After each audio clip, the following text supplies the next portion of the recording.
Sa video na to mga ka-General ay nag-long ride tayo sa malayo gamit ang ATR 160 ni Bristol.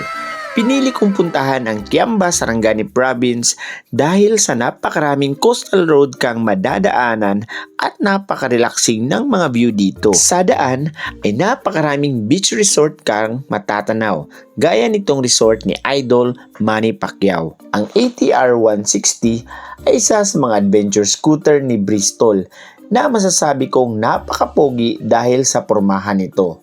Naka-naked handlebar, keyless system, inverted na front shock, LED lights, projector type na headlight, at spoke tubeless na gulong, which is ibang-iba sa mga kasabayan nitong adventure scooter. Napaka-relax i-drive ng motor na to, lalong-lalo na sa mga malalayong biyahe dahil sa sitting position, malambot at malapad na upuan, at extension na lagayan ng paa na para ka na rin nakasakay sa isang maxi scoot.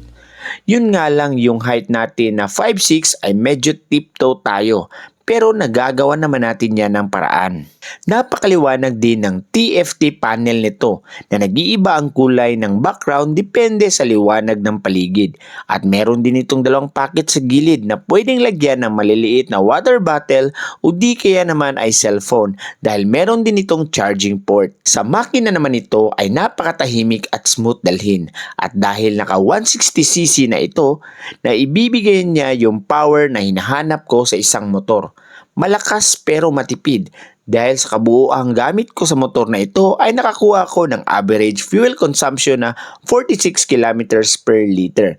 Equipped na rin ito ng ABS, traction control at side stand kill switch for safety purposes. Meron din pala itong auto stop and start system na namamatay ang makina kapag hindi pinagya sa loob ng ilang segundo, gaya ng nasa traffic light ka. Pero sa isang pihit mo lang ulit ng kanyang silinyador ay automatic aandar ang makina. Pero pwede mo rin namang i-off ang feature na ito. Huwag na ninyo akong tanungin sa top speed dahil ang motor na ito ay hindi naman ginawa pang racing. Smooth at hindi matagtag ang mga suspension nito kaya pumapalag ito sa mga malulubak na lugar. Kung city driving naman ang pag-uusapan ay napaka-komportable nito dalhin at napaka-responsive ng kanyang throttle. Sakto rin pala sa underseat compartment nito ang bag kong dala sa biyahe na ginagamit ko rin sa Sniper 155. Overall, para sa akin sa presyong 159,900 pesos at sa specs nito ay masasabi kong sulit ang motor na ito kung naghahanap kayo ng pogi, may advanced na mga features at higit sa lahat, takaw tingin sa kalsada.